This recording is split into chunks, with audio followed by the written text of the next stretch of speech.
जय माँ लक्ष्मी आगु को आसूची सुदशा व्रत कौ मैंने सुदशा व्रत करेंगे कौ मैंने करें केबे पड़े सुदशा व्रत आउ भल अच्छी कि मंद अच्छी कौन कौन करवा दरकार ये सब विषय निश्चित आम जाना। हाँ निश्चित रूपे मु कहि जून मास 5 तारीख पड़ुची सुदशा व्रत। ये जो सुदशा व्रत जून मास 5 तारीख पड़ुची कौ माने करिवे समस्त करिवे जो माने विवाह करी सारी प्रत्येक विवाहित महिला माने सुदशा व्रत करवा निहाती दरकार। जो दिन सिंदूर लगे स्वामींकर एरुंडी बंध डेई घर भितर प्रवेश कले आउ से दिन दीप लगे लक्ष्मी जुक्ता बोहू को घर को पाचोटी नेले तापरे जदि आज्ञा आमे सुदशा व्रत न करी आमे लक्ष्मी जुक्ता हवा केमी।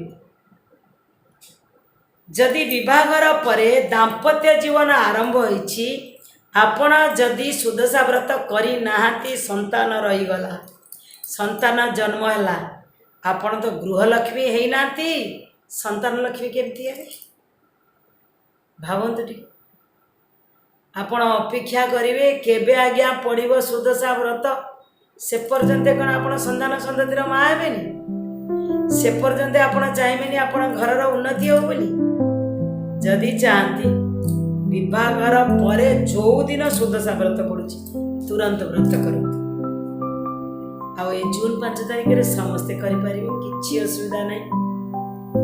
मते जणकर जदि नुआ करती ताहले कौन सतरे नाली धला शाढ़ी पिंधा दरकार। हाँ नाली धला माने धला शाढ़ी तादरे नाली कार थी पट्टी थी बॉर्डर थी जहाँ भी थी धला शाढ़ी आण कारण सुदशा व्रत कर आगे धला शाढ़ी आण शाशुंकर जो पुराणा गुआ जदि शाशु आपणकर करुचंदी से गुआ को आगे रखिबो तापरे आपणकर व्रत थुआ नुआ गुआ 10टा थुआ आपण नुआकिरी करिबो। जदि भाबुचंदी जे आपणकर नुआ न करुचंदी बोले नुआ गुआ न रखुचंदी तथापि शाशुंक गुआरे आपण भी पूजा करि परिबे सेठी आपणक व्रत पूजा करि परिबे एवं व्रत गंठी दे परिबे जेमिति नियम कानून अछि सेमिति करि परिबे। ये ला गोटे कथा जने पचारिले जे ए जो सुदशा व्रत आसुची ये सुदशा व्रत शुभ अच्छी भल अच्छी ना किछि असुविधा अच्छी सब शुभ भी अच्छी भल भी अच्छी।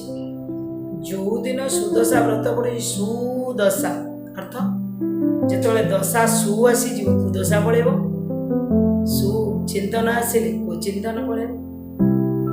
तेणु आम निश्चित रूपे ये सुदशा व्रत को जून मास 5 तारीख समस्ते करवा। आउ को विषय जानापी चाहती मत कमेंट बॉक्स रे जनइले निश्चित तापर वीडियो करी। आज कथा टी रखुची। नमस्कार। जय माँ महालक्ष्मी।